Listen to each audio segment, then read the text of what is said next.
दे धडक बेधडक आपल्या परिसरातील ताज्या घडामोडी, घटना, समस्या, विविध क्षेत्रातील सर्वदूर बातम्या पाहण्यासाठी लोकशक्ती लाईव्ह न्यूज चॅनलला सबस्क्राईब करा आणि नोटिफिकेशन मिळवण्यासाठी बेल आयकॉनला प्रेस करा।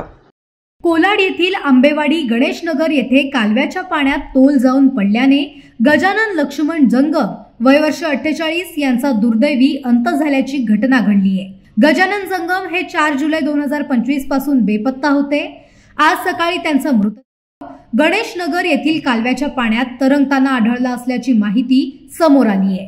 प्राप्त झालेल्या माहितीनुसार गजानन जंगम हे कोलाड येथील गणेशनगर परिसरात राहत होते। 4 जुलै रोजी ते घराबाहेर पडले आणि त्यानंतर त्यांचा कोणताही ठाव ठिकाणा लागत नव्हता। त्यांच्या कुटुंबियांनी आणि स्थानिकांनी त्यांचा शोध घेण्याचा प्रयत्न केला, मात्र ते सापडले नव्हते।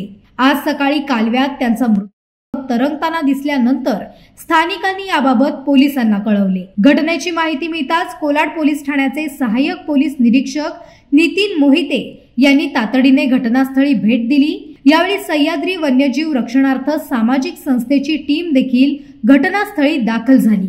SVRSSच्या स्वयंसेवकांनी अथक परिश्रम करून गजानन जंगम यांचा मृतदेह कालव्याच्या पाण्यातून बाहेर काढला। या घटनेचा अधिक तपास कोलाड पोलीस ठाण्याचे सहाय्यक पोलीस निरीक्षक नितीन मोहिते यांच्या मार्गदर्शनाखाली पोलीस उपनिरीक्षक आंबेडकर करीत आहेत। लोकशक्ती लाईव्ह साठी न्यूज ब्युरो कोलाड। अशाच सच्चाई दर्शवणाऱ्या बातम्या पाहण्यासाठी लोकशक्ती लाईव्ह न्यूज चॅनलला लाईक करा, शेअर करा आणि सबस्क्राईब करा।